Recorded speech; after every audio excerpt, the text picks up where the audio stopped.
as someone who has 5 kids, I would like to talk about prevention. Or maybe not that kind of prevention. We're going to talk about fraud prevention and why it's so important.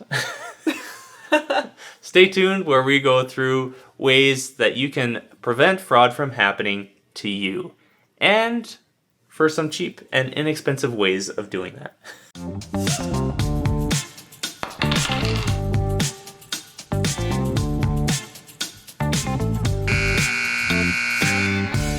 I talk a lot about errors and fraud, and I get the question, what is the difference? So, errors would be any kind of mistake from the reporting agencies, Equifax, TransUnion, or maybe the bank put something on there that is someone else's and is showing up on yours, or it's missing from your report. And fraud is when someone else is using your information without your permission. Okay. Does that make sense? Makes sense. All right. We did a video about what to do when fraud happens to you, which outlined what steps you should take. Yeah. But this video is more about fraud prevention. Ooh. Or what I like to say, No, I don't even want to hear what it's going to be called. a little credit self-defense. Oh my gosh. So both Equifax and TransUnion have what's called fraud watch programs. So fraud is actually like a pretty big deal. Like it happens a lot. Yeah. I guess if you like. Which is why we're doing the videos. Okay. No, I didn't realize how big of a deal. Number one growing crime in Canada. No, I know you said that, but I could also say like I'm the number one nurse in Canada. You are. I'm the number one credit guy in Canada. You're number one dad. Just joking. Actually, I'm not joking. Anyways, here's what's included in the fraud watch programs. Okay. So we got email alerts. So that's basically like anytime anyone checks your credit, they would get a notification. Yes. Okay. Yeah. So that's helpful. Yeah. You get daily updated credit reports. Oh my gosh, that's like overkill, but all right. For those cool people that want to watch their credit reports every day. I'm just going to see how my credit report is trending today. That's exactly what I do. But actually, I'm too cheap to pay. So I'm going to like plot it on a graph and watch it go up. the like viewing on there. How many hours I spend viewing credit reports. Oh man. There are free options that allow you to get updated credit reports once a week or even once a month. So that generally works for most people. Yeah. You get some money to cover any identity theft costs, which you could also achieve the exact same thing by adding it to your home and auto for a few bucks a month. Okay, so this would be like a good thing to have if you have like a common name. Yeah. Like a popular name. I'll go through 2 reasons I think it's good to have, but there are other cheaper ways to achieve the exact same thing. Yeah. Equifax has an ID restoration. Never met anyone that's gone through it, so I'm assuming it's just someone to help with that. I don't know. And then TransUnion offers this credit and debt analysis or predictor score, which could be helpful, but you could also just watch our videos for free and learn everything you need to know about the credit score. So this program costs about $20 a month with Equifax and about $20 a month with TransUnion. So to really be fully protected, you would need to pay about $40 a month. That seems expensive. And I'm glad you say that because I thought it was just me being cheap again, but in reality, I would not pay $40 a month in most cases. Okay. Yeah. So the key with it is actually there's 2 scenarios where I think paying the money is worth it. Okay. And that is if you are currently a victim of fraud. Okay. So if you're going through it and you need to track what's happening, see if there's any other inquiries.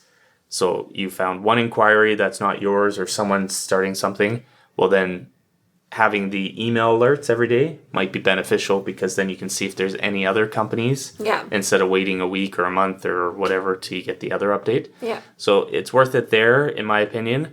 And the other time that I suggest or could be worth it is if you're doing a dispute with the credit reporting agencies and you need to, and you're in a hurry for some kind of financing, and you need to check if everything's updated. You know what? You think that this would just be like a free thing? Like they would just let you know. Like banks are now doing that when they'll send you like messages when like you've spent too much or your threshold or whatever is getting low. The technology's there. Yeah. And there's actually some government people that, so people, MPs and stuff that are trying to force it. Yeah. I'll put those links to the article and the contact information in the show notes or the more info. Yeah. I sent them an email with my support on, I think they should be doing it. Yeah. But if you feel the same way, you can send your email to the MP or to your... If you are passionate. If you're as passionate about change and progress as I am, then you will do it as well. And back to... So the key with any kind of fraud prevention is making sure that you know what's on your credit report. So checking your credit reports regularly, or what I call regular maintenance. Okay, so how often is regular?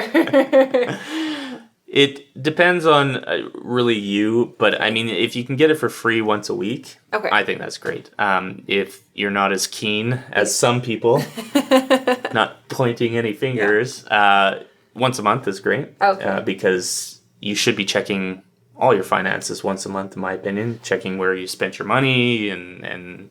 So when you say checking it once a week, is that just through like one of those third party... Yep. That you can you've get been that talking for free. About? Okay.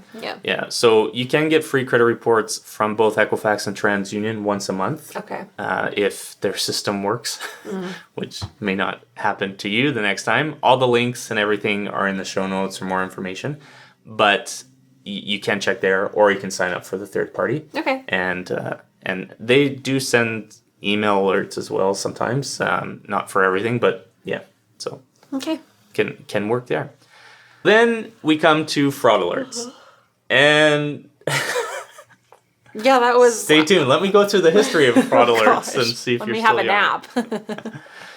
Fraud alerts are something that was, I don't know who created, but Equifax and TransUnion offer it. Okay. And it's $6 or $7 for 6 years. You put it on your credit report, and what you're really doing is registering your phone number. Like per month, it's $6 or $7? No, like just for the whole 6 or 7 years. Oh, then why don't you just do that then? Well, that's a great question. I will tell you why. Okay. So, in theory, it's a great idea, or register your number with Equifax and TransUnion, and then any lenders are supposed to call that number before they approve you for any new credit. So it's a way to essentially protect you from fraud. Oh, but this could probably get missed. How so? Well, I'm just wondering if someone who's like, just quickly checking your credit report is like, oh, I don't really want to call that number, or...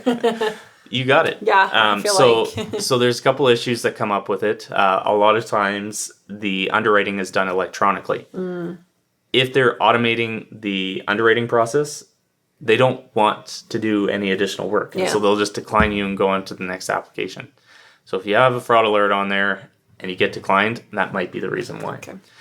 The other reason is that some lenders completely ignore it. Yeah. So there's a scenario with a lot of mortgage brokers actually contact me, and they're in a situation where the client has a fraud alert and then they've changed their number. Then the mortgage lender is essentially saying, we can't close on this mortgage until that gets updated. And that is one of the few things I cannot help with.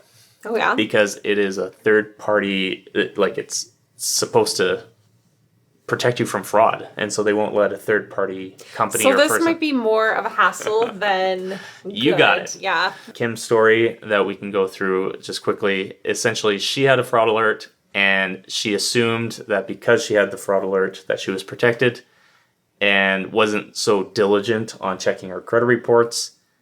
And then the lenders completely ignored it and it was fraud. So... But then can you sue or can you do something about it? Well, you can try, but trying to sue a bank or Equifax and TransUnion is difficult and time consuming and probably not worth the energy or the money it's going to take to do it. But if you do, I will be your expert witness. One of my bucket lists. Oh, wow. Time to review. Jess's favorite time of the video. What did you learn? Fraud alert may not be worth it. Yes. Okay. Ding, ding, ding.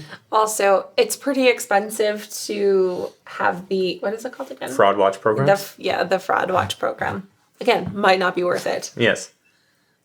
Anything else? I don't know. Oh, check your credit score regularly, which would be about once a week.